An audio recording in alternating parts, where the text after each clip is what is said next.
Hi, this is Jeff Wadlow, director and co-writer of the film Cry Wolf. And this is Bo Bauman, producer and co-writer. And I'm Seth Gordon, editor and associate producer. And this is the official DVD commentary for the film. We are really excited to be here, of course, because we loved making this film and we love talking about it. And we've got a lot of stories to tell. I guess we could first start talking about what we're looking at, which is the teaser. This teaser was actually written, I guess, what was it, about like a week before we shot it? Yeah, Jeff came into our office and was like, I've got this thing. I'm not sure if anyone's seen it before. Have we seen it before? It could be kind of great. I lost my cell phone, and I couldn't find it anywhere, but I knew it was somewhere in my office, which was a big office with blood-red shag carpet in a deserted slaughterhouse, and I couldn't find it anywhere, and I knew it was in some bag or some box or something, because I had just really been setting up the space, and it was driving me crazy, so I called it, and that's how I found it, and I was like, that could be a fun, scary scene, showing how clever our killer can be, and also really setting up one of the major themes for the film, which is technology and how dangerous technology can be, and if used inappropriately, can get you into a lot of trouble. We had earlier versions of this scene, but we kept knowing we needed something a little bit more special, a little bit more scary, a little bit more unique, but there's like a checklist of things that we needed to establish in this scene, one of which is that the killer knows the girl. Yeah, and it was really important for us because we went back and forth a lot in the writing of the script. Do we do a teaser? Do we not do a teaser? Because we had this long list of genre conventions that we had identified that we wanted to play into or ignore. And one of them was this teaser. And so we debated whether or not we should actually use it. Ultimately, we decided it was really important because we wanted to establish that the threat was real, that someone really died. And that's what starts this story. So as we build the paranoia, as we build the suspicion that there's always that underlying current of real danger, that there is a real killer out there, and this person probably read the email. This aerial shot was really important to us to establish the fact that the school was in the middle of nowhere, just trees and trees and trees and trees, and then finally the school, because we could tell you that the kids couldn't go anywhere for help, but it is so much more important if you actually see it. Thanks to the Virginia Film Commission, they pulled it in as a favor, and we actually had one day to shoot it and only a couple hours with the pilot, and the helicopter was running out of gas. There was a storm rolling in, and it was a question of, did they go out and shoot it, or do we give up on the shot? And they went under the cloud cover and got the shot, and it really sets up the film nicely. All right, and here we're seeing our lead for the first time, Julian Morris. By the way, that shot looking up the building was something that, I always had in my mind and talked a lot about with Seth Gordon, as far as establishing the school as this sort of gothic, scary place. Julian's exploring the school right now, obviously, and this was another scene that, I was really excited about shooting because it was inspired by 28 Days Later, this idea of how can we start with something sort of creepy and eerie but not too overt, and the idea of our character walking around a completely empty campus, just a total ghost town and not seeing anyone, we thought could be a nice way to really start the movie after the teaser. Notice Dodger has a red phone right there in her hands. Yep, there you go again. We're hoping you've already seen the movie if you're listening to the commentary track. That's Lindy Booth playing Dodger Allen. Wow, how many actresses did we see for Dodger? Hundreds, if not thousands, all over the world. Lindy was the last actress we read and the last actress we needed to. Yeah, she really knocked it out of the park. Go ahead. I was just going to say, this scene used to have an introduction where she walked out the door and said, bang, trying to scare Owen. And that bang was our little inside joke about her being the one who scares Owen and scares the deer with a verbal gunshot as well as a literal one. Yeah, we took two cracks at this scene because at first, sort of the dirty secret of this movie is it's really a film noir piece, and Dodger is our femme fatale, and the first version of this scene had her a little more classically, what's the word I'm looking for? Aloof, yeah, dangerous, openly dangerous, because we were setting her up as the temptress. Ultimately, we decided to go with a version where she was a little more welcoming, a little more the girl naturalistic. Next door. Yeah, naturalistic is a great way to describe it, because we really wanted to establish that connection between Owen and Dodger, because that, of course, is the core relationship in the film. That chemistry between them is what really starts the story, the emotional story, and it's what pulls us through the entire story, and it's the reason why ultimately Owen sticks around to save her. So we had to believe that he really cared about her, that there was something really there, because otherwise why would he risk life and limb? These are a lot of our extras who showed up for free. Thank you, guys. We really appreciate it. We had tremendous support in Richmond, Virginia when we shot this film. We got all our locations for pretty much nothing. We had hundreds of extras show up for free just to be in the movie, and we really could not have made this film without the support of the local population and all the vendors that donated goods and services. This scene's an interesting one with Gary Cole. You know, at the end of the movie, the father finally shows up, and it was very important to the emotional arc of the character to have this absentee parent who finally shows up in his time of need, and that's supposed to feel resolved and complete. But because Gary Cole is so famous from Office Space, and he's now here speaking with a British accent, people were chuckling. They were like, oh my God, that's a guy from Office Space. And it was a dramatic moment, and we couldn't have people laughing in that dramatic moment at the end of the movie. So we went back and punched in and shot Gary Cole not picking up the phone, which actually wound up even bolstering that emotional story between the father and the son.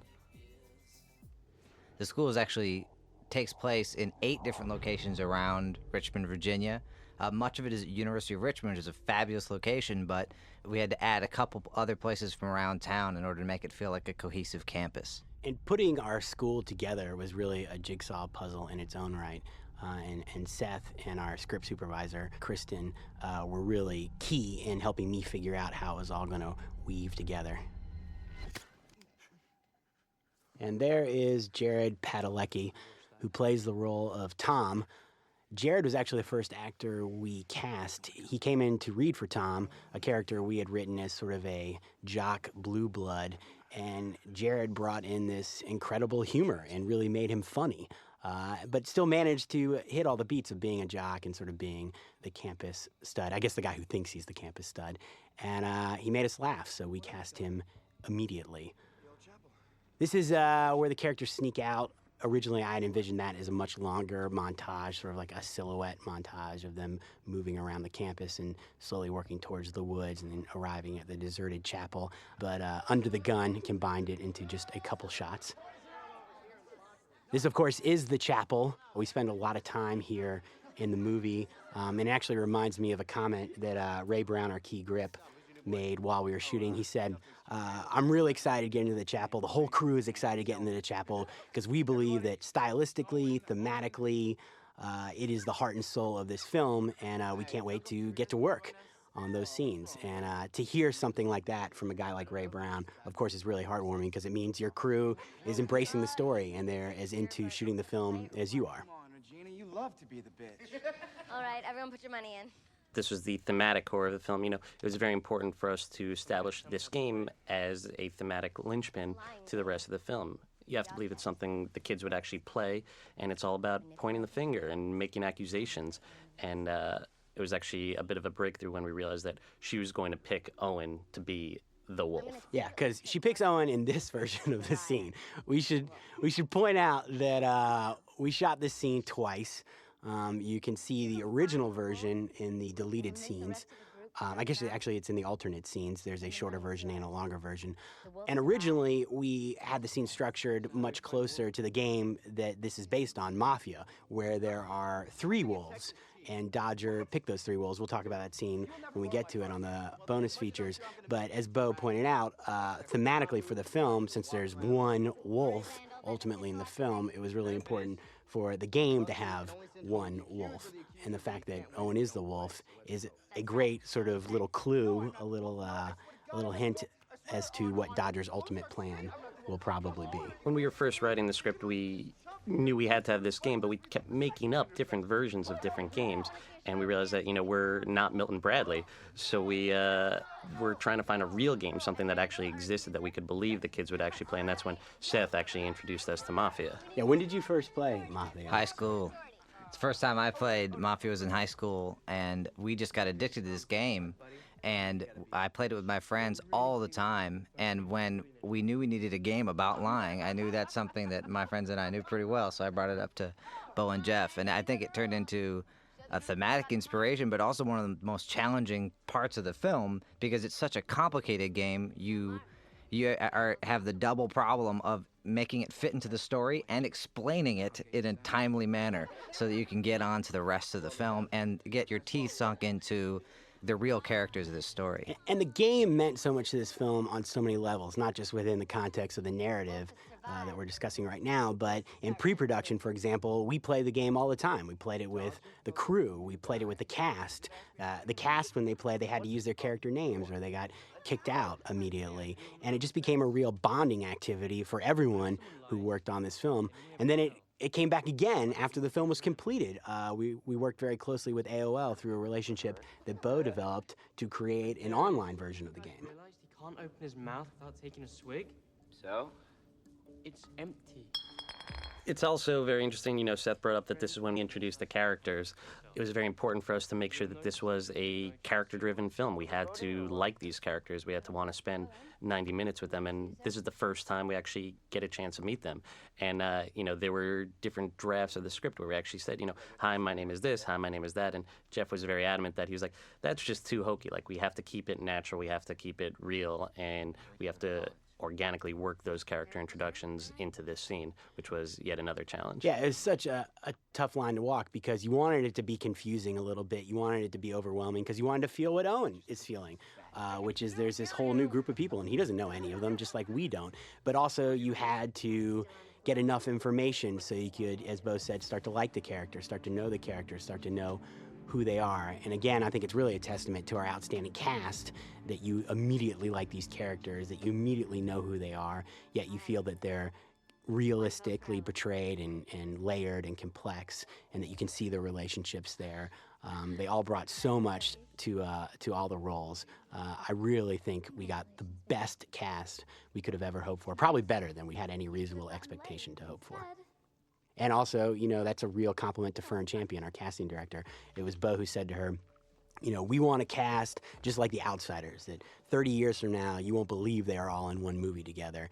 And I suppose only time will tell if that will be true, but based on the performances in our film, I think we're certainly headed in that direction. Rich kids make it so easy. They're like bickering siblings. They turn on each other for no good reason.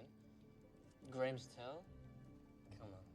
This is an interesting moment here. We played a lot with the push and pull and the hot and cold of the Owen-Dodger relationship. She is, if you look closely, constantly manipulating him and just reeling him in and letting him go. And that's an interesting moment right there. Yeah, and I love how that scene ends as we see one couple break up with Mercedes and Lewis and another couple come together with Owen and Dodger. Hey, there's Seth Gordon holding the flashlight in the back and his big cameo in the film. Although you're in the film as the killer a couple times, too. Everyone's in the film as the killer. That's right. And, of course, that hand was Becky from the teaser. I hope you know that. We had to keep working very hard to bring back that murder. As we were going through all these different setups of plot and setting and characters, we had to keep reminding people that there was, in fact, a murder that started this whole movie. In fact, if you look at even the set dressing there, you see on the wall there's a wall covering of the woods. Again, just trying to keep... Bo, no one's looking at the wall covering of the woods. They're looking at John Bon Jovi. Everyone who sees this movie and every screen we're in, they always say, I always hear murmurs in the theater like, is that John Bon Jovi? Is that John Bon Jovi? That is John Bon Jovi. I should tell the story of how he got cast. We wrote this part and we weren't sure what we were going to do with it. And the day before we were actually supposed to shoot the character for the first time, I got a call from CAA and they said, we want to put John in your movie. And I was like, John who? And they said, John Bon Jovi. And I immediately, of course, thought it was one of my college buddies playing a joke on me. And I was like, Max? Mark? It's not funny. I'm under a lot of pressure right now. It was, in fact, CAA. They were, in fact, calling about John Bon Jovi himself. He had read the script. He dug it. I got on the phone with him. He had a lot of interesting ideas. He'd read the script a couple times. And I was just really impressed by him. He's an incredibly smart and thoughtful guy. And incredibly low-key, too. He showed up the next day. And he said, he got to set, and we had a, very low-key set, and he didn't bring any security, no entourage. He just wanted to come and do the work. Everyone kept trying to, make him feel comfortable. Can I get you this? Can I get you that? And he just said, no. I am low maintenance. I am no maintenance. And he was, in fact, there to work. And, as you can see, he did a great job. That was also some of our first instant messaging, which was all designed and coordinated by Seth Gordon, one of his many, many jobs. The guy blew her head off, then let the wildlife just go Why to does it town. have to be a guy? Please, serial killers are always men. Oh, just the ones that get caught, baby. Serial means more than one, jackass. You're not taking your SAT. I also love some of these lines here. You know, serial killer means more than one, and, you know, only guys get caught. Again, we're just kind of like, in our own little way, planting the seeds that the killer is a girl. And she does, in fact, only commit one murder. Which is awesome, too, if you watch the scene through that filter and just watch Lindy Booth, because I think you can really see it in her performance, that she's aware that they're talking about a murder that she committed, but she never does it in a way that on first viewing where she shows her hand. But I think if you actually watch the movie a second time, or a 152nd time, as I did the second month we were working on this movie, you really start to see how she incorporated that into her performance. And here we're trying to set up Randall as a bit of a red herring. He is our number one suspect for about the first half of the movie. And, you know, the fact that he's both so grotesque, but also talking about being in the woods, again, planting the seeds, trying to remind people that, you know, there was a murder here. And that him sticking out his tongue is our way of making sure that the tongue stud is set up for when we see it as a clue later. We needed to remember that that belonged to Randall. Yeah, you know, it was a real struggle with this film in both the writing and the editing, in that we felt the first third was not quite moving at a pace we wanted. And that was due simply to the fact that there was just so much stuff we wanted to set up, seeds we wanted to plant. So when things happened later in the film, they made sense. They didn't come out of left field. The tongue stud is a great example, because at least for me, and I know it's true actually for Bo and Seth, it's a pet peeve of ours when stuff just happens out of nowhere in films. You know, you need to set it up. You need to provide some sort of foundation so that when something happens, the audience is both surprised, but they're like, of course, I know what that's in reference to. I know what's going on here. Convince them the murderer's on campus, and he's just getting started. All right, so this is where Dodger proposes taking the game to the next level, which is a really important connection that we worked a lot, because the connection is ultimately a little tenuous. I think we did finally nail it, in that she's basically getting to what the Lion game is about on a thematic level, and it's about pointing the finger at people. It's about casting suspicion. That's how you play the game. And by sending this hoax email, they're going to do just that, but on a larger scale, on a much more real scale. And building paranoia and building anxiety, which is ultimately what she does to Owen. And ultimately will have some real consequences, which of course they're not considering. One of you has to talk about Jeff Haley on this shot. Oh, yeah. Jeff Haley is probably one of the most gifted Steadicam operators in film, and he agreed to be a part of this process, and we were so lucky to have him. He made this move, which is really pretty complicated, following their conversation through a series of tunnels. He made it so smooth and so effortless, and the reason it's, I think, a very powerfully executed piece of filmmaking is that it really connects Dodger and Owen for the first time as collaborators in this unbelievably creative thing that they did to try and trick the school.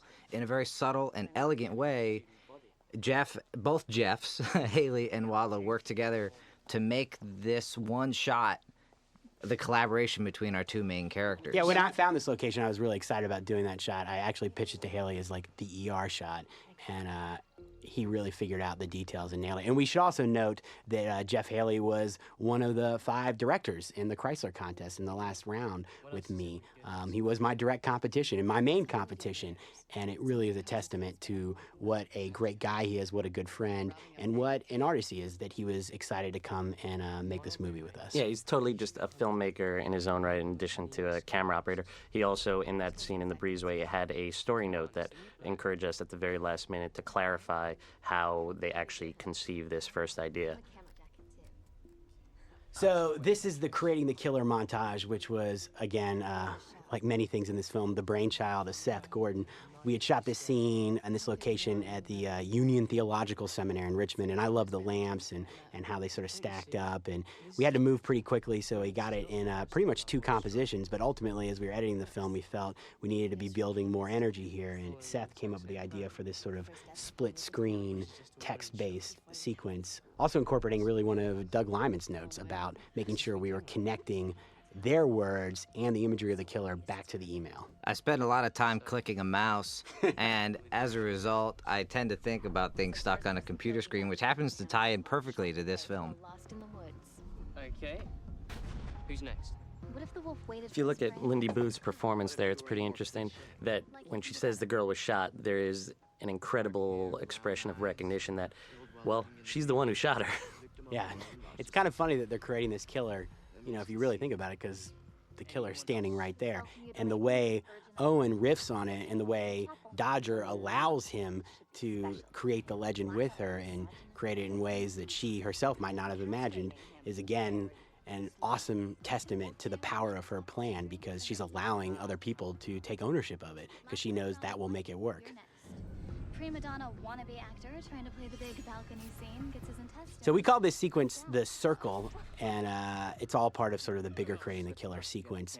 But this is really where the film comes together, in our minds at least I believe so, because we start to see how their imaginations are going to ultimately result in their demise. Jeff worked with Romeo, the DP, throughout this section, coming up with an alternate way to shoot some of this, what we call flash forward footage, which is taking place in Owen's imagination. They shot on a different kind of film stock, and they treated it in a very particular kind of way, so we had a sense that this was taking place in the minds of the kids as they create this killer together, and they're always framed in this circle sequence together, trying to make it collaborative. We wanted to create this idea that they're all complicit. Also, Seth was talking about how we shot that stuff. It was really important, both through the photography and the editorial choices, to create a language of lies, an image system that when you see it, you know that this is a fiction. This is not happening in reality. It's a little easier to grasp in this sequence because it's so obviously flash forwards. But this look was something that we really wanted to nail because it's something we use later on to denote a fiction, a lie, and it's really important to establish in a way that audiences would instinctually recognize it. Do you think anyone will believe it? That's a character that we brought back a lot because, you know, we felt the need to continue to build up other red herrings. The custodian character who ends up being Dodger's father. AKA groundskeeper Willie. Yes. And actually, the fact that he is Dodger's father was my stepsister's idea, Leslie Beller, who was the community relations person on this film. That shot, we should talk about that shot, huh? Scene 54, as we called it. That was how many plates, Seth?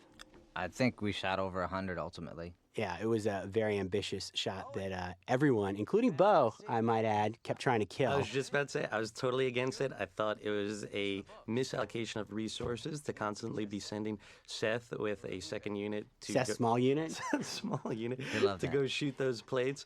It was actually Rhythm and Hughes' original idea to do that photo mosaic, and CIS who ultimately executed it. But you know, Jeff said it was very important to show a visual reflection of the fact that these rumors and this gossip is what creates the killer, and could not have worked better. Yeah, in fact, I'm sure you'll remember it was in almost every TV spot because it is such a visual representation of this idea of a rumor spreading and becoming something real.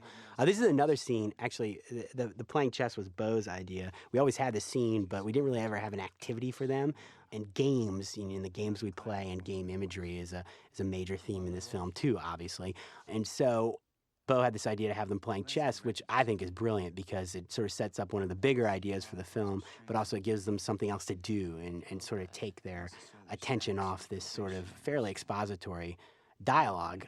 It really never was a favorite scene of mine, but I thought this chess angle was at least a way in. But then John and Julian just nailed it. I think they're so good in it. There's so much going on between them. There's this sort of weird tension and conflict, but it's just sort of simmering and no one's really expressing it. Very simply shot, but still very beautiful. This line of dialogue was one of the only lines of dialogue that was consistent through every draft of several dozen drafts of the script, and Jeff wrote it, and everyone just latched onto it like, oh my God, that is the tone of the film. Like, don't lose sight of that. Yeah. I love that little smile from John, too, after that line. Just sort of letting people know that something's off about him. Again, trying to call back to the woods, the original killer, visually trying to show how the email to the gun to the original killer to our iconic killer, the wolf, we're connecting the dots. They've made this killer. The killer is now going to become a reality because the real killer from the woods has read their email.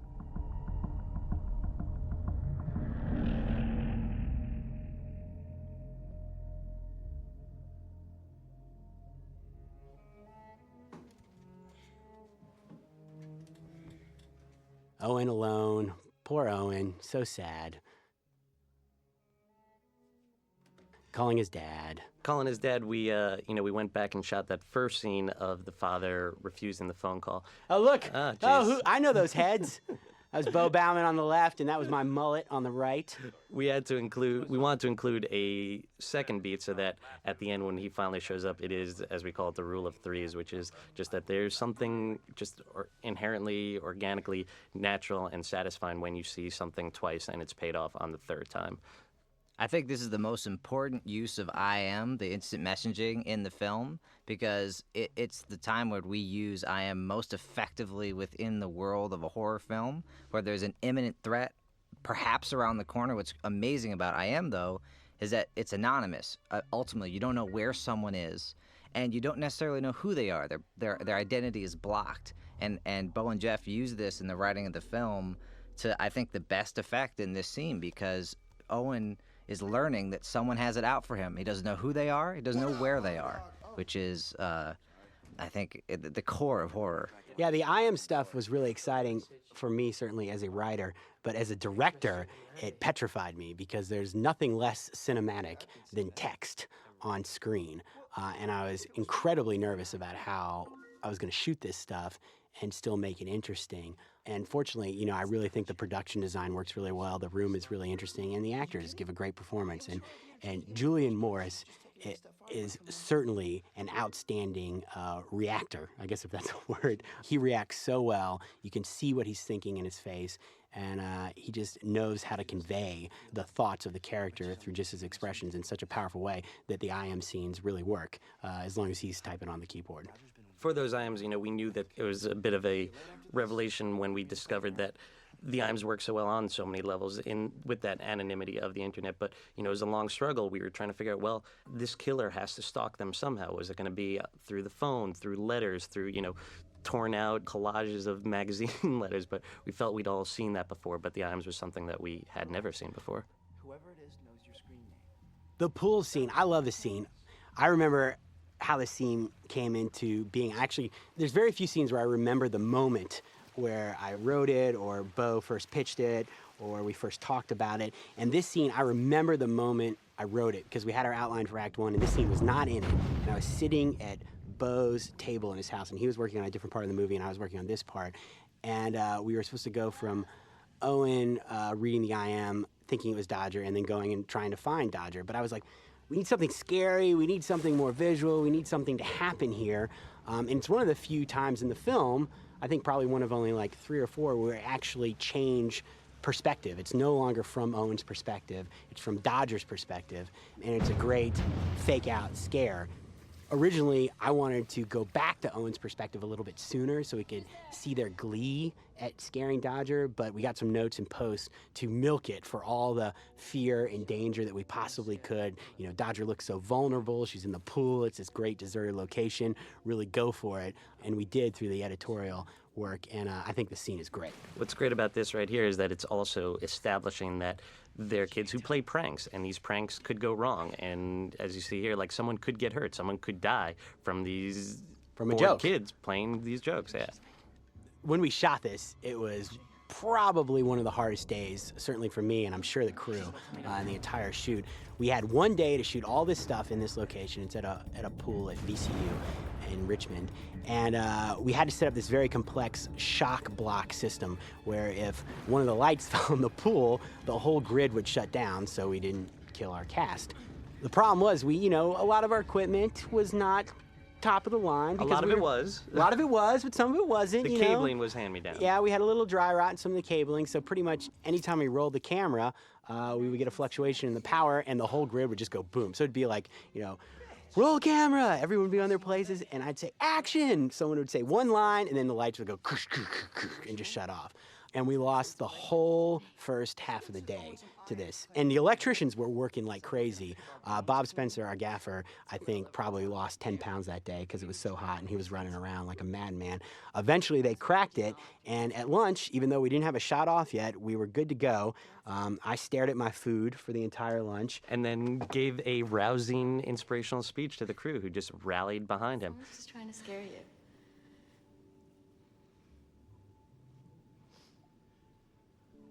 Oh, I'm late for the team run. I gotta go. By the way, this also, Jared Padalecki, that line was not in the script. That scene, it was totally expository, and he just improv those moments and totally made them work and made them real and made that part of the scene something more than it ever was. Yeah, the line was in the script because we had to get him out of there, but this idea that he saw that they were having a romantic connection, he wanted to give them time alone. It's not in the dialogue, but he brought all that subtext to an otherwise awful expository line that Bo wrote. Sure, I understand. You had to Here's Ethan Cohen. This is a fun scene, you know. It works. The cumulative property of the sum total Jeff wrote, by the way. I love at the beginning he says the cumulative, I can't even say it. He says is about, you know, which is not really a very technical mathematical term. This, by the way, right here, was something that came up in rehearsals and was amazing. The entire cast just totally lost. It was not on the page. The fact that Graham threw that line back at him with an English accent, and that was all Ethan Cohen. This scene, you know, with Romeo Torone, our director of photography, we always talked about which scenes were just sort of meat and potatoes that we could fly through and, you know, not stress too much about because there were so many stressful scenes in the script. And that scene was going to be one of those. And, you know, you worry, are those scenes still going to be great? Because you want them to be, even though they're not as complicated. And I think that scene is great, and there's a lot of nice conflict there between Graham and Owen. All right, this scene was in our additional photography. Originally, when we shot this scene, we were moving quick, and, you know, you didn't get the idea that only Tom's side of the room was trashed. And also, we had Tom showing up later. Like, we had Owen finding the room trashed and Tom showing up and thinking that Owen did it. And it just wasn't clear why he would think Owen did it. So we wrote this scene, and I think it's a lot of fun. You get a great scare out of seeing Jared sitting there in the darkness. And when he stands up and comes at Owen, because Jared is a big guy. It's important to establish Tom as a threat, just as the last scene was important to establish Graham as a threat or as a red herring. At some point in the movie, we wanted to suspect that each one of these characters could be the killer. And that Tom has a temper, you Yes. know. Every character needed their dark side, the shade to their personality that made them suspicious. And the fact that Tom is so quick to anger was what we were trying to set up as a possible reason why he could be a killer. It's Regina. She has a recipe for fake blood she got off the internet. Recipe for fake blood, another little clue towards the end of the movie. Oh, I love this. Used to be sweeter. So great. Jared, of course, hated that line. He was like, oh, it's so expository. But he sold it, and it's a lot of fun. And it's a great line, too, because it sets up, you know, it's a joke, fake blood, but it doesn't taste like fake blood, so who knows? That's our giant 80s Wall Street phone, which is actually one of the more state-of-the-art phones out there, but you can only tell that when it's open. Right there, it just looks like a remote control. I love this shot. I love how those lamps stack up. I love the rack to Owen. Dodger, totally unaware. This library is beautiful. Another big reason why, you know, we shot in so many locations is we just wanted to set up this idea that the school was really a privileged place, because that obviously is going to play into Dodger's character and what she's about to reveal here. So we wanted to shoot in as many immaculate locations as possible, and that library was just breathtaking. Go ahead, laugh all you want. This is where Dodger first starts showing her vulnerability, and we start to like her. You know, her character's peaks and valleys, just as she pushes and pulls Owen in. I think she pushes and pulls the audience in, and I, for one, really kind of fall in love with her character here. You think people would really care? I'm in town. Around here, town means trash. You don't have to rub it in. It's not that. It's just... You know, I wish my dad taught school, lived in town. I mean, the guy sent me here just so he wouldn't have to deal with me. It's very important here to establish that they are bonding over these absentee parents. You know, it's very much a part of establishing the pathology of boarding school life, that they feel abandoned, and what do you do when you feel abandoned? You seek attention, and that's very much what The Boy Who Cried Wolf is about. He's doing it to get attention. Yeah, the absentee parents is so important on a thematic level, but it is also important on sort of a horror genre level, because one of our big problems with more traditional teen slasher films, it's like, where are the parents? You know, I remember being in high school and I couldn't scratch my ass without my parents knowing about it. So by setting it at boarding school, I hope we dealt with that in a realistic fashion where it's no longer a problem. Makes you predictable. Yeah, if it gets me kicked out of Westlake, I might as well sign for community college. The community college slam. So We are brutal. establishing Dodger's own little issues about being in this ritzy school and having her dark secret of their father being a custodian and lying about her mother being a Dickens scholar. You saved me. You were faking. I'm not now.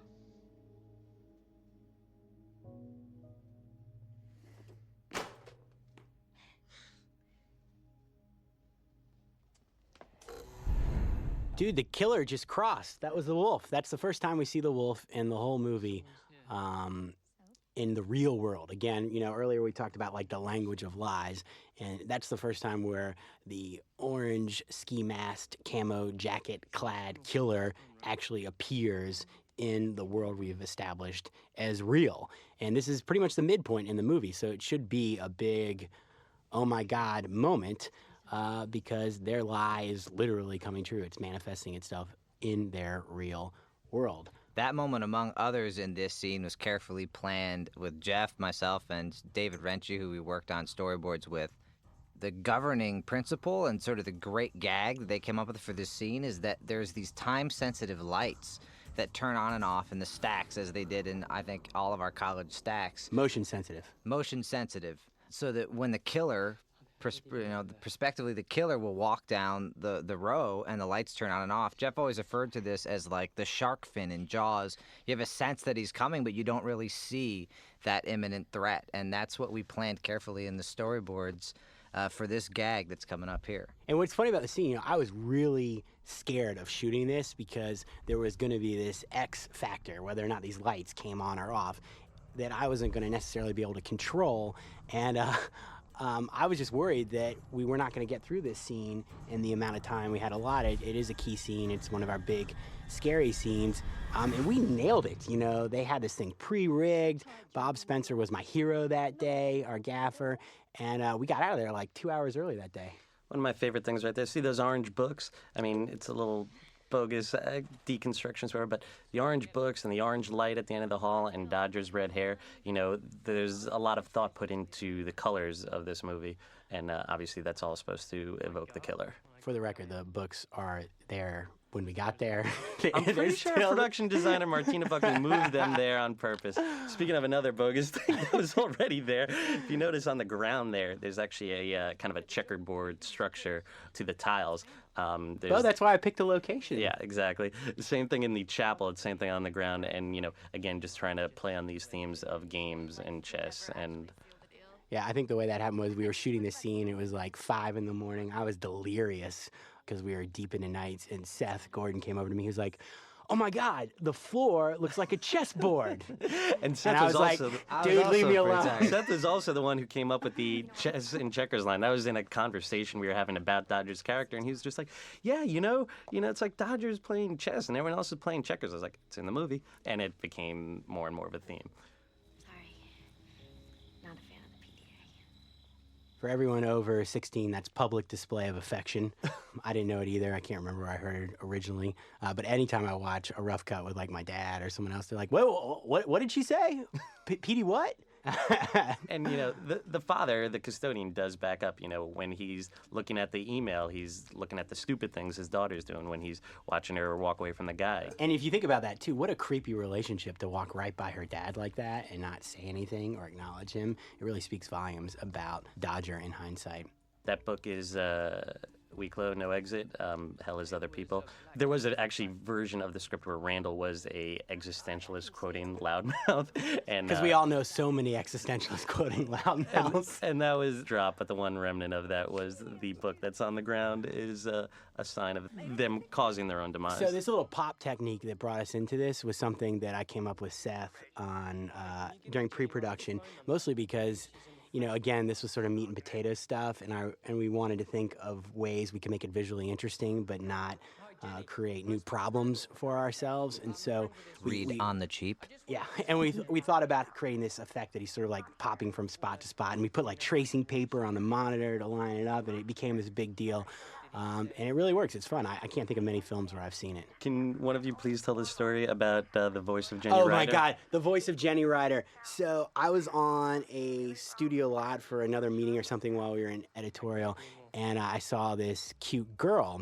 I think I actually saw the cute No, girl no, in no, a no, coffee let me finish shop, this and story. Jeff said, Let me finish the story. Let me finish the story. Let me finish the story. So then later that afternoon, we were in a coffee shop, and Bo saw a girl, and she's like, "Hey, check out that cute girl." And I was like, "Oh my God, I just saw her on a studio lot. I think she was going in for an audition." And Bo was like, "Oh, you got to talk to her for me. You got to talk to her for me." And I said it and I was quite like, that voice, I but- was like, "What am I gonna say to her, Bo? Come on, we're in a coffee shop in LA." And we needed someone to re-record the Jenny Ryder phone call, so I went up to her and said, "Hey, you want to be in our movie?" So cheesy, and she was great. And while we all expected her performance to be temporary, it actually endured all the way to final mix untouched. Her performance lasted because she did such a great job with almost no notice.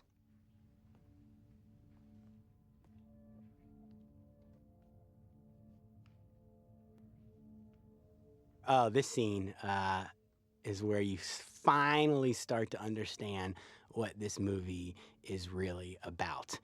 And I am so happy about that scene from a plot standpoint because, like the teaser, you know, it's one of the few times in this film where we ground sort of the danger. In the teaser, it was a physical danger, but here it's more of an emotional danger in a very real place. That's a very real moment for Owen of heartbreak and a real emotional heightening of the stakes when you have a teacher having a relationship with a student. And there's also a big issue of how much of the kiss would we show.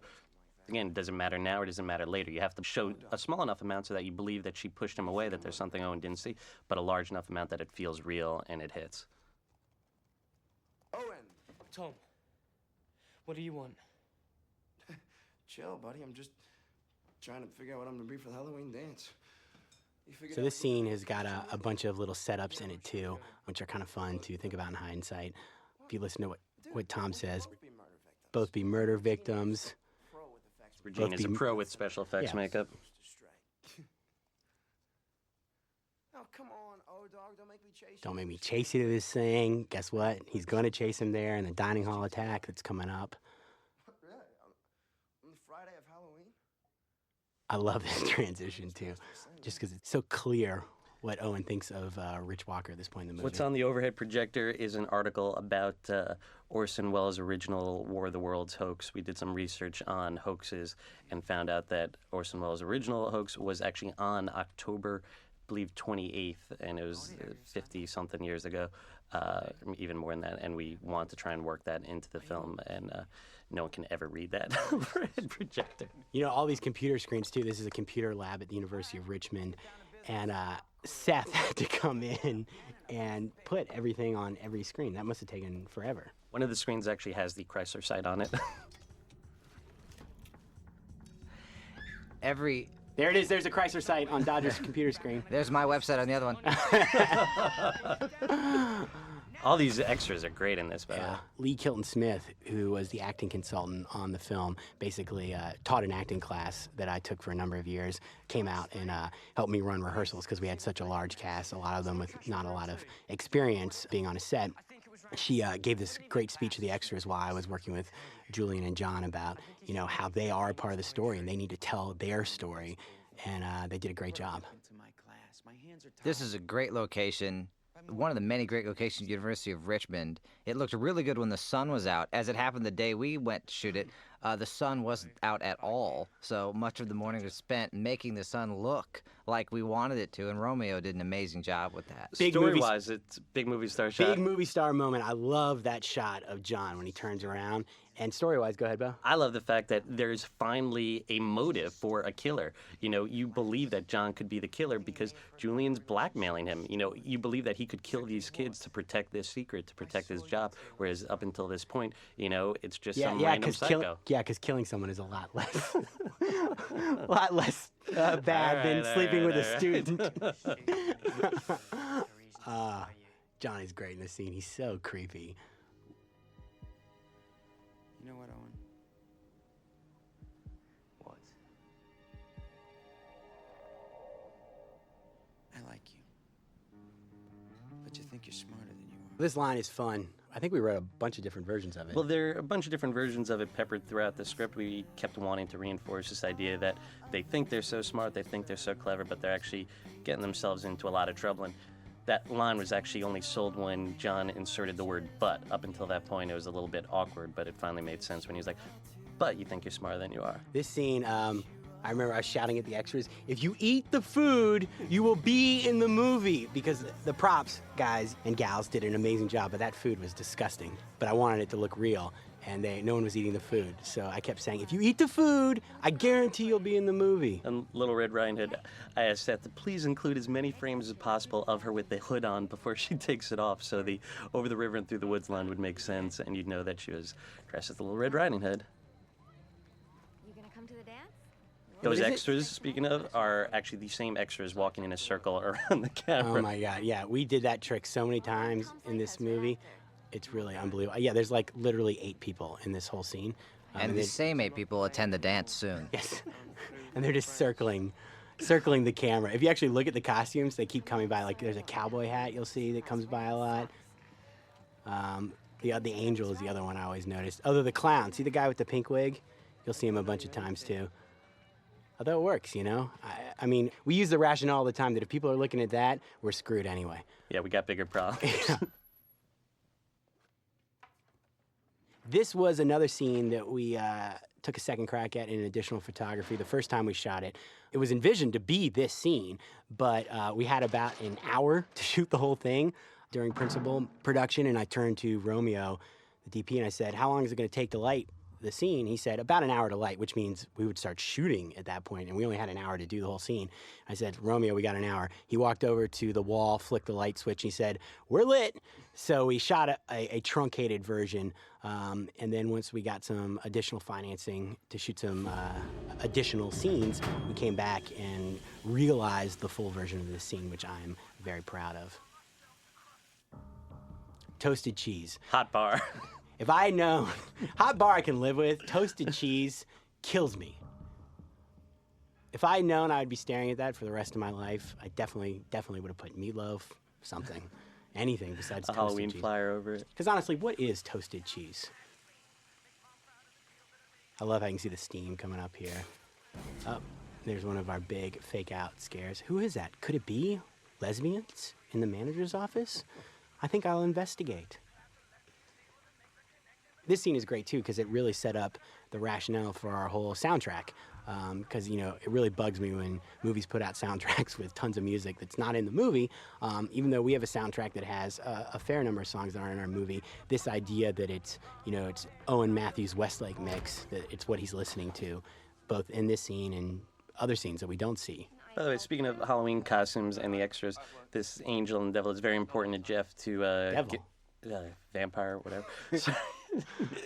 To tell our costume designer, Lisa Raycraft, that it needed to look like Halloween, but, you know, it was a pet peeve of Jeff's to have these outrageous Halloween costumes. Oh, yeah, like you see a movie, you know, and it's high school kids going to a Halloween dance, and like one person's a golf ball, and another person is like a fuzzy dice.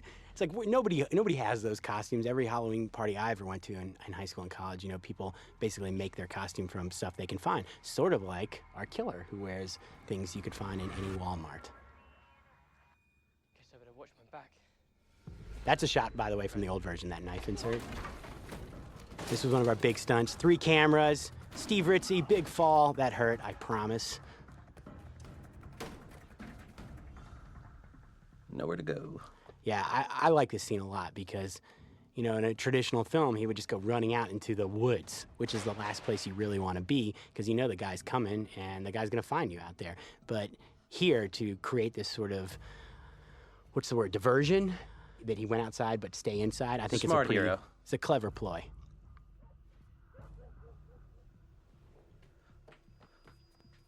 The dog barking, evocative of the wolf, was a last-minute addition on the dubbing stage. Jeff just needed something to show that to draw the killer's attention outside. You know, it was actually snowing when we shot this scene.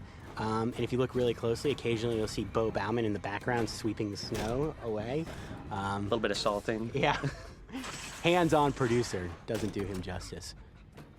Locks the guy out, begins our big chase, and here we cut back into the footage from the initial production period. I love this shot here because it plays with that idea of the traditional horror movie killer with that menacing slow walk, but we actually can totally back. You're always wondering, why is he walking so slow? Here we can back it up. He's not actually coming after the kid. He's just going to the dance. Yeah, it's just some guy. He's like, oh, I'll open the door for you. I was really worried about how this sequence would play. This bumping into killers all over, and would it play like the same guy? And I think it does. I don't think it's till we get to the dance do we really get it, and that's when the character gets it. The phone crashing is also big, too, because we always ask ourselves, again, why do these kids in these movies never just call the police? In this scenario, he's running from the killer. Why doesn't he call 911? So it's a big thing to have the cell phone crash. Look at Paul James, who plays Lewis on the left in the shot of him and Christy Wu, who plays Regina. He is the Three Little Pigs. With dreads. With dreadlocks. Which is an awesome costume, and nobody gets it. And Christy Wu, Regina, plays a waitress who's shot in the woods. We actually excised this part of the script, but originally the girl who gets shot in the first scene in the movie in the woods was a waitress. It's part of the story. Again, another scene. I had no idea how we were going to actually make this work, but I actually think this shot sells it. We see this crowded parking lot. Okay, it sets up that there's all these cars sort of parked in this zigzag pattern that's going to make an obstacle course, once Owen gets jumped. By the way, this is one of only 2 PT convertibles that existed in the world at the time when we shot this film. And it's Mercedes in the back seat, who, if you remember from the scene in The Circle, was the one who had the big idea. Hey, what if the killer waited for this prey in the back seat of a car? And there she is. Yeah. And if you remember Tom, who says, hey, do you see my shoulder pads? There they are. Steve Ritchie coming up playing one of the 4 or 5 roles he plays in the film. Yeah, Steve Ritchie's our stunt coordinator. He plays the cop. Originally I was going to have Steve Ritchie also play the killer chasing Owen here because I didn't think Sandy, who plays Mercedes, would ever look menacing. And I was just going to pop her in when the mask came off and sort of pull a Scooby-Doo, which I was not very proud of. But Sandy, it was really funny. She got the pads on. She looked pretty convincing. And because she's a trained dancer, she was able to change her movements so she moved like a man. And it was really quite funny. We'd be on the set. I'd be like, Sandy, walk like a man. And she'd do it. And it worked. It totally worked. The dad again. Again, here we have the cars leaving campus again. It's very important for us to establish that at the end of the movie, when they have nowhere to go, that they really have nowhere to go. They're the only ones there. They're isolated, and they're in jeopardy. Of course, there are a couple cars left. And that's a cheap effect shot, too, by the way. Just lock down the camera and just do dissolves as you drive the cars away. And here's some more shots of the University of Richmond, really beautiful Gothic campus. We're back with Owen. The idea is that Tom has sort of been taken to another room and separated so they can't collude about their stories and what really happened because they're in serious trouble right now. Someone almost got shot. A little bit of trivia, this last I am used to be the tagline on the poster of our presentation piece for the original version of this movie. When does the lie become the truth? Wow, I didn't even follow that. You want to give it a shot? No, it's good enough. Again, bringing Graham back, reminding you that he's still around. The fact that he's still in his uniform, even on the weekend, was Alicia Raycraft's idea, our wardrobe designer, because she decided, it's Graham's character that he loves the uniform so much, he even wears it when he doesn't have to. I didn't even know that. That's great. Yeah. It's pretty funny. This is a nice little moment between these 2 actors. In trouble, sitting outside the principal's office. I remember that moment very well. I think we all do. Oh, and this was a casting coup to get Anna Devere Smith to play our head mistress. We were lucky enough she happened to be doing something in North Carolina at the time. She's from the area, originally Baltimore, I believe, and such a talented actress and playwright and person. And she flew down for the day and, just took the whole film to a whole nother level. And she's scary. I'm scared of her in this scene. What's funny, Julian at this point was pretty comfortable. He's in almost every scene, and he was pretty relaxed. And I loved Anna for this. She came right in, and, even when we were rehearsing it, she started, like, snapping at him, saying, "You listen to me. You listen to me. What are you smiling at? What are you smiling at?" And really gave him a hard time and scared him. He started sitting up straight and paying attention and not making jokes.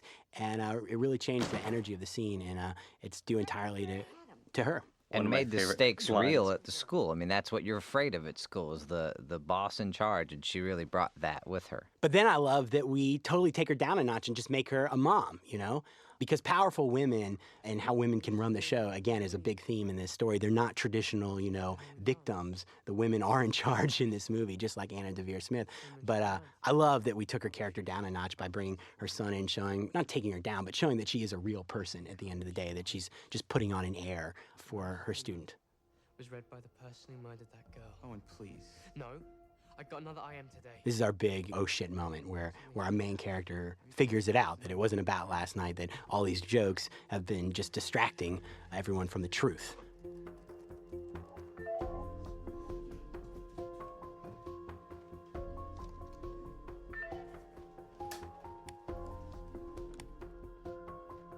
There's the remote control phone opened up, and you see that it actually is a very complex, sophisticated phone. Yeah, phones from the future. Yeah. This scene coming up when they all put it together is one of the tentpole scenes that we'd structure the movie around from the very beginning. Is everyone staying around, putting the pieces together, everyone confessing to things, but there's just one thing that just doesn't add up. We're back in the chapel, again, sort of intentionally bookending the middle part of the film, which is sort of the jokes. The chapel begins this whole sequence, and then it ends it. After this scene, everything becomes real. Going to my car anyway. Trying to convince you the killer could be a girl. Yeah? Well, all I'm convinced is that Randall's a I love the flashlights. I love, any chance to use practical lights, just because it makes the image so much more interesting. And also, thematically works, too. It's like pointing the finger. Basically, by pointing the flashlight at the different characters, they're casting suspicion. And revealing truth. Oh, good job, Scoob. Figure that one all out by yourself, or did you get some help from Shaggy? I don't think this is a joke. I love that joke. I can't remember who came up with it. I think it might Ryan have, Chafee. was it Ryan Chafee? We had a bunch of friends, who helped us come up with some of the funnier lines in the script. Ryan actually came up with the majority of them because he is a very funny guy.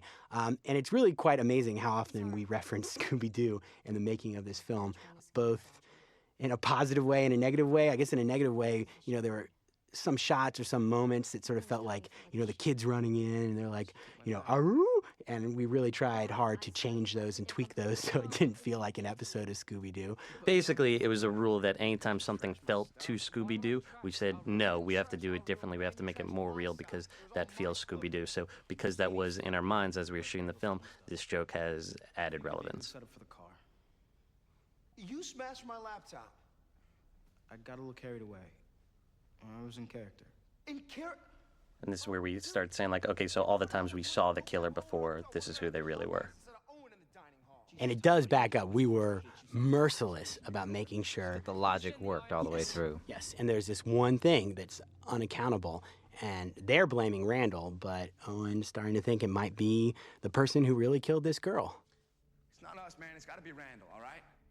If Randall was behind this, don't you think he would have shown up? Jared's height was a real challenge for us from a compositional standpoint because, he's head and shoulders above everyone else. But ultimately, it's a testament to what an amazing actor Jared is and how aware he is of all the moving parts on a set, because he always found a way to sit down or create some other level within the context of the scene. I love that he's seated here in the pew and flipping the flashlight around. He just always draws your eye. Flipping the flash around, he does the same thing in the slow motion dining hall shot where he's flipping a fork around. Just another little nuance that he added to that character. Ooh, and remember earlier I was talking about how we were revealing layers in this scene? This is my favorite one. Boom! That is awesome. And that is the first take of 9 takes, and we realized that their body position was all wrong for the master, and I did it a different way on the subsequent 8 takes, but this take was so obviously the winner. We went with it, and you can't even tell that they were in the wrong place. Speaking of 8 takes and find the first one, you guys should talk about the flares and the flashlights. Oh, yeah. Well, that was a nightmare. We had these awesome flashlights that Bo got donated to the production, and here, you can see it right here. This is the first take of 11. Boom, right? Beautiful flare. Must be 60 feet. It's gorgeous, right? When we saw that on set through the video monitor, the whole screen just went white because the video tap blew out. And I was like, Julian, you cannot point the light straight into the camera. So look at this, look at it there. Look how he's pointing it way off to the side. That's because I just flipped out on him for the previous version. But once we looked at the actual film, it was beautiful. I love Lindy's performance here. She just nailed this scene. Breaks your heart. After the library. I also love the reactions from Jared and Christy on that wide shot we just saw. Realized it only at the last minute. We were like, okay, they're finding out about this too. They didn't know that their friend was sleeping with the teacher. They've got to react somehow. Yeah, big news. He tried a lot more before I pushed him off. And again, language of lies, really important in hindsight, because she is lying about what really happened with Rich. Wasn't that your idea when we shot The Kiss to like do one version with the reversal stock? Yes. Oh, yours. I'm going to take credit for that one. Both got that one. Ultimately, it doesn't matter whose idea it was. I'll take credit for it. Only if you listen to this commentary track will you know the truth.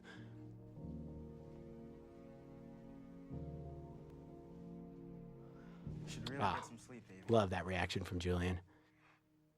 Okay, this is the big scene where we really break Owen's point of view for the whole story. You know, I talked a little bit about it during the pool scene, but this is sort of the scene where we leave Owen, you know, except for the pool, the most significant amount of time anywhere else in the film. And quite honestly, at the script level, I was pretty bummed about that. It's a vestige. You know, we did a draft of the script where it was just a straight-up slasher movie, and we hated it. And that's when we started reworking it with some of these ideas about the twists and turns. And this scene was written in the slasher version and really didn't change that much. You know, as disappointed as I was in it originally because we broke Owen's perspective, ultimately I think it legitimizes Act 3 because you're seeing that, you know, it's not just Owen. This killer is coming after everyone. And I think it really makes it real for the audience. I think when you say it didn't change that much, the one thing it did change is it used to just be a normal cell phone. And we were like, that's a little bit like Scream, and we were trying to figure out what else we could do. And we were given the note to keep pushing new technology, and we were like, okay, camera phones. And originally, the idea was to use it in the teaser to make that first scene be something with a webcam or camera phone. And Jeff said, no, it doesn't really work there, but it could work in the bathroom. And since then, we've been praying that no one used that gag and that we could get there first. And when we wrote this scene, you know, camera phones were not nearly as ubiquitous, so we had to like set it up originally. You'll see that in the extended version of the original take on the game. And I remember a friend of mine read the script because we had written in the screenplay, you know, state-of-the-art camera phones. And he was like, "What are you trying to prove that these phones are like from the future or something?" But now, of course, everyone has them. And of course, these phones did not work. There was no signal, so that's just a JPEG popping up. Yeah, but Seth had to go and shoot with his small unit. That small unit does almost everything. Before, because we actually shot this bathroom scene after we shot the Lewis half of the call. The crap out of me. Still pissed about your car, Tommy boy. Hey, what's going on, man? Where'd you shout? Mercy, Tom's here. In the chapel. I love this look. I remember this camera move. I thought of it in rehearsals. This one right here, this sort of boom up, because I was standing right behind Ethan when we ran that during rehearsals. Because Ethan Graham is actually the character in the ski mask. In the production sense, it's Steve Ritchie. All right, that's the language of lies. That's the killer imagery, you know. It's supposed to play as really happening here, but obviously, if you look at it from a stylistic standpoint, it's a lie. We've told you that footage that looks like that is a lie. And it's always off of Owen's face. Yes. Because this is Starts on always Owen's face, comes Owen back. reliving what he had imagined the first time through. But our hope is that emotionally, you believe it's actually happening. I think someone's been attacked. Please send the police right away. And this is Jeff's original idea for the story was a modern-day retelling of The Boy Who Cried Wolf. And this is the most truthful moment in the film that is a reflection of that idea, Boy Who Cried Wolf. He's been established as a liar. He's calling for help, and they're not believing him. Yeah, what also happens in the headmaster scene, I mean, it's definitely an idea that really starts to take hold here. And by the way, that was John Churchill on the other side of the phone, a friend of mine. I love Jared in this scene. We see that temper. It's a great moment, too. What's on your face? So I hope this works. I was nervous about the whole logic of the blood from the floor to the sweatshirt to her forehead. Hopefully people see that she takes her hand to her head before Tom turns around. And of course, these guys are acting here in the reality of the story. Yeah. This is Yeah. when the conspiracy amongst the friends really starts sort of sinking its teeth in, and Owen is really in the middle of trying to muddle through all the traps they're setting for him.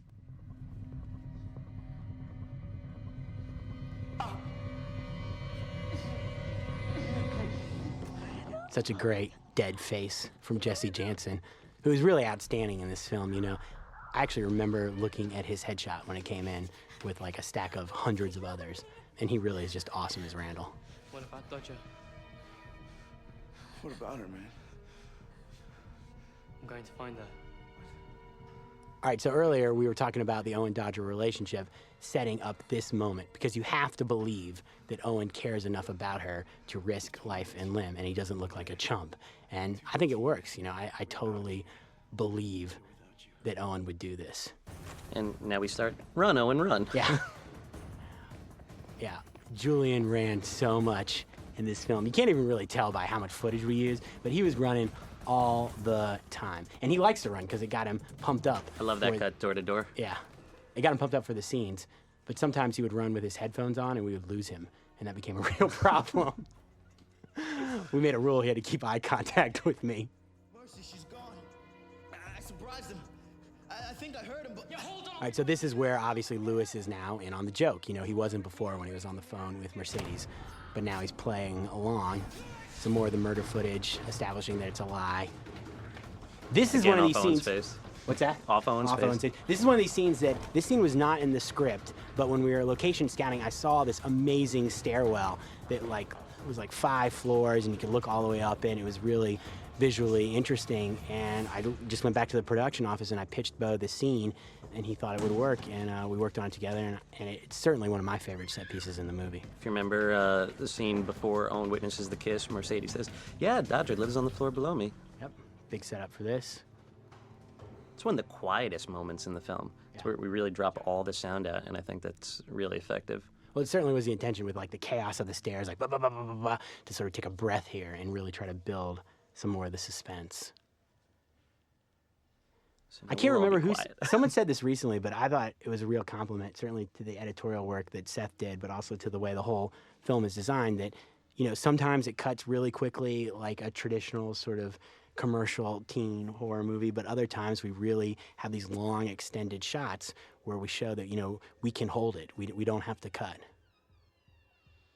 I think that shot right there was like 1.5 minutes coming down the hallway. And it was really a great way to build the suspense, wondering who in the world is going to be in that room waiting for him. We established this room earlier, and no one's waiting in the room for him specifically, but it gives him a chance to see who's outside. I mean, again, the conspiracy unfolding amongst those friends. Window, So this is a jigsaw. different location. Yeah, this is a jigsaw piece shot, because that window he just looked out is not that window. We had to shoot the window at U of R so we could see the car at the parking lot, but that dorm room is actually a location miles away.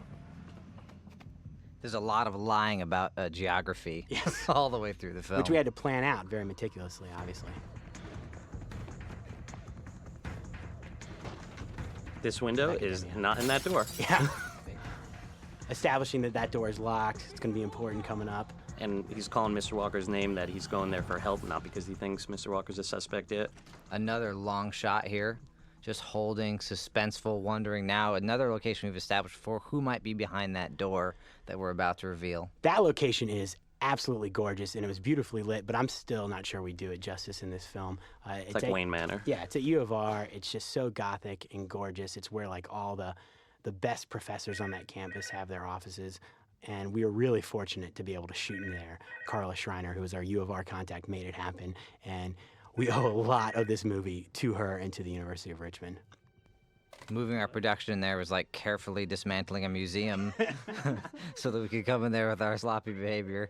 You know, with the exception of the Mercedes Lewis phone call, where we really are, it's about both their perspectives, one of the choices that I made early on was to usually only show, for the most part, Owen's side of conversations, because again, it was this idea of really working that the whole movie is from his perspective. It's all about how he's perceiving these events and the conclusions that he's drawing. Good. I'll meet you in your room. And Dodger's white sweater pops here amazingly in a minute. hats off to Alicia Raycraft. She did such a good job with the wardrobe. And what's also fun about this phone call, this is the audio that we recorded from Lindy Booth while she was outside this window waiting to make her entrance for the end of this shot. It's not something we did in post. And there she is. Some things from a production standpoint just worked out very well. Like there were 2 nights we were shooting at this location, and we at the last minute switched the nights. And the night that we didn't shoot it, there was an awful, awful storm where we never would have been able to get this footage. Well, we had to flop it because of John Bon Jovi's schedule. And if we had gone with our original plan, we would have been so screwed because it rained so hard. It was like blowing lights over. It was a nightmare. Big crane move. Shot. Yeah. So, big question here. You hear those knife slashing sounds. No, you don't. No, you don't. I was like, what reality are we playing in that moment? Because there are no knife slashing sounds. No, that's what you heard in your mind. Okay. Yeah, that was one place where we probably broke the rule a little bit, but I wanted, that to be really intense. Again, getting really nitpicky, the foot on the glass, we break Owen's perspective there too. But, sometimes you have to play the moment. You can't always stick to the rules. Julian's performance in this scene is amazing. Yeah. It is so intense, and you were so there with him. He's so freaked out. And, we really discouraged improvisation on the set just because we were moving so quickly and we weren't going to have a lot of time to shoot any of these scenes. Because there's so much information in the dialogue. Yeah. I don't know if it was well crafted. It was certainly carefully crafted.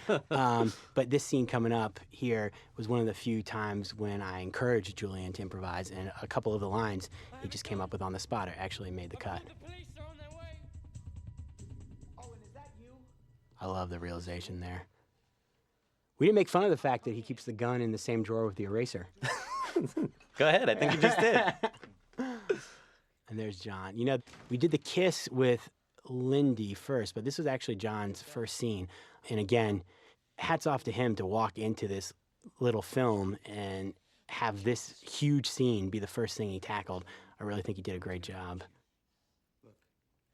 He just perfectly strikes that note of like a concerned teacher, and when it comes time to sort of reveal the secret, the creepiness that's underneath, he does it so subtly. I don't know what you're talking about. Dodger called me. This was actually a John improv. He said, well, why am I here? How'd I get here? And he actually came up with the fact that Dodger called him. At first, we were afraid it was a little too on the nose, but if you actually go and back it up, she actually probably did call him. That's how he got there. Yeah. And the fact that he found the clothes in the stairwell. Yeah, which we pay off later. What's going on? No, listen to me. There's one of Julian's improvs. Just screwing with you. Give me the gun. Is this the gun that killed that girl in the I woods? was so That worried. girl in the woods used to be that waitress when she was a waitress. I was so worried about this scene being a little cheesy. It's a kid with a gun. It's that whole like, give me the gun. I think they make fun of it in Wayne's World. But I think you buy it because of their performance. They really, really bought into the stakes. You guys want to talk about the Yeah, you murder should talk footage about philosophy this. here? Well, no, this pop cut where we go to the other side. Remember you captured it on set Oh, yeah. this fall. Because we only got to go to every location one time, because we had to always just move on, we actually did some editing on set.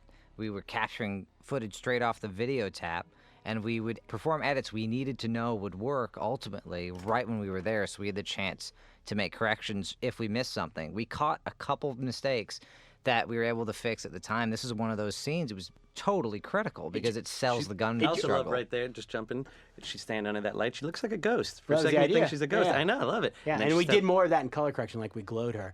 And it's funny what you were talking about, Seth, because it drove the crew crazy because we would think we were moving on, and Seth would be like, nope, that edit didn't work. Oh, when we were shooting that scene, a piece of the camera from that overhead shot. No, actually- no, insurance, we can't talk about it. Go ahead. Now you can finish it because I accept no no, liability. no. The views here expressed do not reflect the opinions. We should talk about that body bag shot. We got John to do that. And while he was doing it, we shot in some random location. I was like, don't worry, it's not going to be in the movie. And it was really creepy putting him in a real body bag and zipping it up. But I thought it would be important to show that he was, in fact, dead. And sure enough, we had to use it.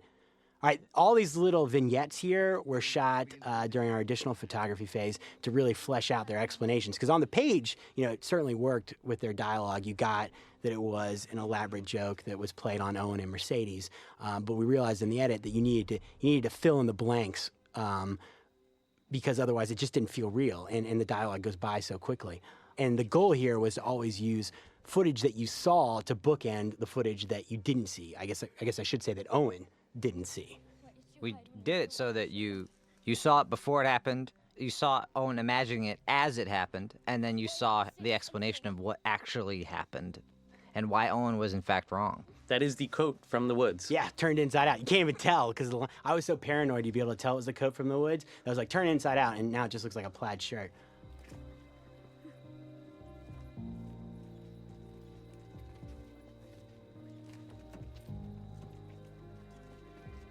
I love the performance that Lindy and Julian each gave here.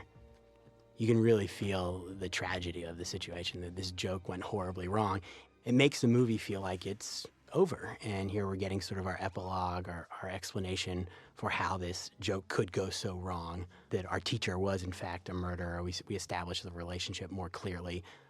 These pictures were originally written as almost yearbook photos, just very kind of basic vacation pictures of the two of them together, and we realized at the last minute that those aren't the kind of pictures he'd have in his drawer. It's not the kind of relationship those two had. Yeah, and Erica Yates plays Becky in the film, and she was quite the sport for both shooting that intense scene in the woods and then coming back to do those hotel photos that show up in John's desk.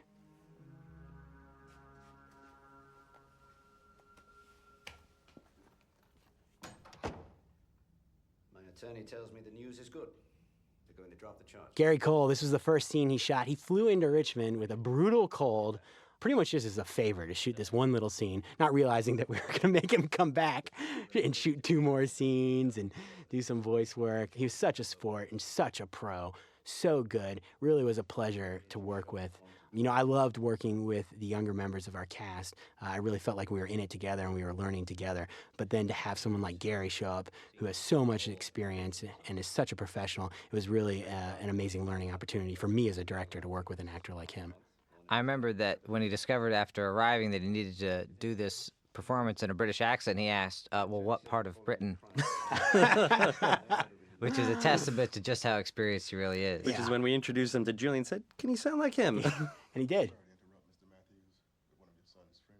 This is where you can kind of see that I cheated the hallway. You know, they were walking down a different hallway than what you can see through the door. The hallway they were walking down was a deserted mental hospital. Yes. With abandoned padded rooms with crash carts in them, which was about the creepiest place I've ever been in my life. Second to our production office. Yes. Our production office was in a deserted slaughterhouse. Remember I was talking about the blood red shag carpet? That's because I had the CEO's office of the slaughterhouse. Here's another example of if they're paying attention to this, we've got bigger problems, but if you look out that window, it's daylight. By the time we finish the scene, Finish the scene by the time we cut back to her. Watch, no, I it's meant like finish shooting the scene. It's pitch black. And I kept saying in post, longest hug ever. 12 hours went by. It wasn't really 12 hours, but, you know, unfortunately, we were slipping into nights at this point, and we just, by the time we got to the third shot of the day, we'd lost the sun. We talked about a lot of the on-set key creatives, but we've yet to really talk about the post-production key creatives, especially the amazing musical composition of Michael Wanmacher. Oh my God, how can we not be talking about Michael Wanmacher, who wrote all the music for this film? You know, if you pay attention, there's pretty much wall-to-wall score. I mean, there's a couple moments where we pull it out, but there is a lot of music in this, and he actually wrote a lot more than what you've heard in the film because we had him take a couple passes on a couple different scenes. And he really elevated the project. I love his score. He evokes both traditional horror elements at times and does some really new, interesting, and cutting-edge stuff that really gets you inside Owen's head. A lot of the choices we made were a reflection of the budget. We had certain limitations, but we chose to, instead of deny them, embrace them. And one of them was we couldn't afford a full orchestra, so we decided to make it a very kind of contemporary electronic synthetic score, which meant Michael was doing all the work by himself. So that was the big turn. There's been a lot of debate about the turn in this scene, certainly amongst ourselves, and I'm sure people who see the film will have different opinions. There are those that believe that she has said something that she shouldn't have, that she slipped up, that she knew too much, and that's how Owen catches her. The actual intention is that she says the truth for the very first time. For the very first time, Dodger speaks the truth. She says, if I had known Rich was involved with that girl, I wouldn't have talked the others into playing this stupid joke. Which is true. It wasn't a joke. And that's what tips Owen off here. He realizes it was all a plan. There was no intention ever to play a joke. Her intention was to get revenge. And she, of course, continues to play dumb throughout the sequence, which is great because it supports Owen continuing to make his case. And I think Julian is so great in this scene. He just has this sort of studied surreal. with the psychologist about post-traumatic stress and realized that the way that person would react in that situation is basically in a state of shock. And if you look at his face, that's pretty much what he's doing. There's also sort of like a calmness to it, you know, when you finally get something you can hold on to, something that's real. Starts becoming lucid. Yeah, you relax, you know, because you see it clearly. He sees the whole picture, which of course supports this kind of editing. By the way, of course, editing, wow. Certainly one of the best edited sequences. Jeff's mandate to Seth was, I'd like this to be a masterclass in editing, and I think Seth totally delivered. I think this part of the movie works similarly to our mosaic that builds the killer. I mean, we're building a montage here in time that is the evidence that establishes sort of the record that he is right, that she was in fact the killer. And we learned an important lesson during this sequence. You know, it was much more about clips that supported his case and not clips that could have had double meanings. And her performance. Here it is. Watch the brow.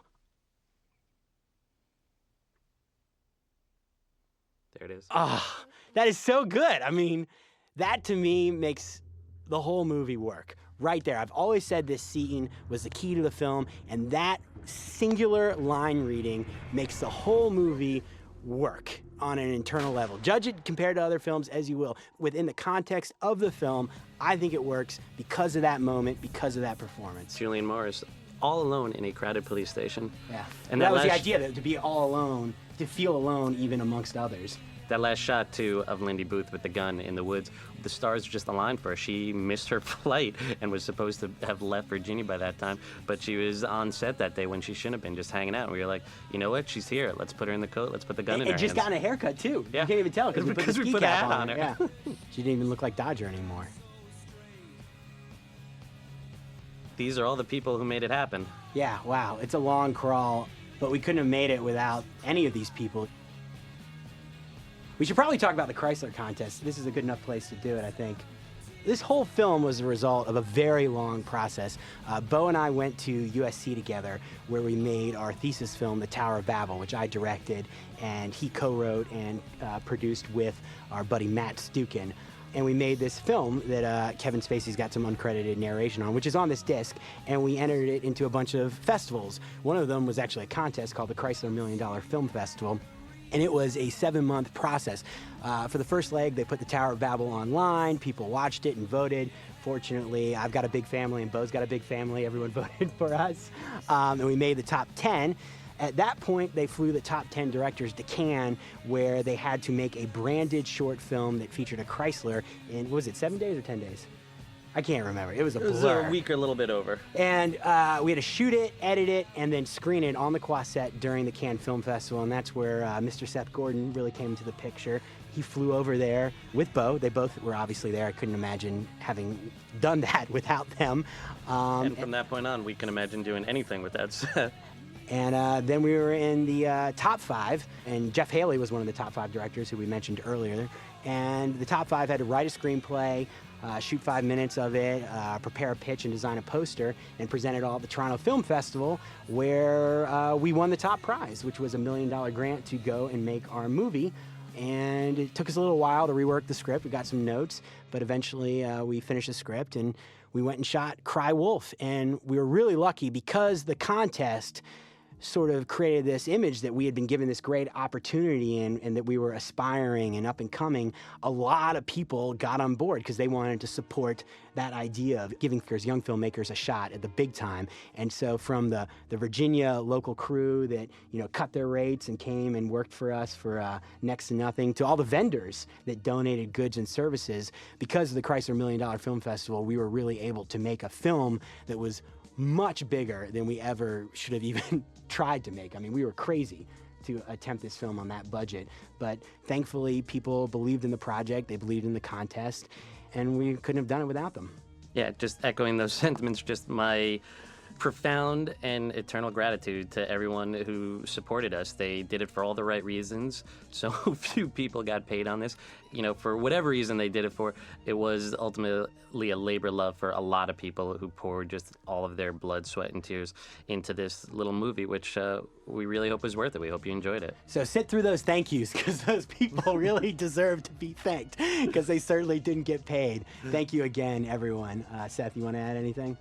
Just that I think we actually should thank the contest too, because it gave us all a shot to do something we've always wanted to do. And work together. And, you know, I think the contest has been on hiatus for a little while, but I really hope they bring it back, because I certainly believe in it. And thank you to everyone at Focus and Rogue for showing this movie to the world. Yeah, we haven't talked too much about that, but, you know, we finished the film, and I think there were some questions about what was going to happen with it, because, you know, it came out of this unique process, and fortunately the folks over at Focus and Rogue, which is their genre division, saw that, you know, even though it was made for $1 million and was technically not a big movie, it had big movie potential, that there were some big ideas there and a lot of hard work and a lot of creativity from a lot of people. And they saw the potential. That's why we were able to go shoot those additional scenes we've talked about, and that's why we got the release that we did. So once again, thank you to everyone. Hope you've enjoyed our commentary. We've certainly enjoyed giving it. And making this movie. We hope you enjoy watching it half as much as we enjoyed making it. Thanks a lot.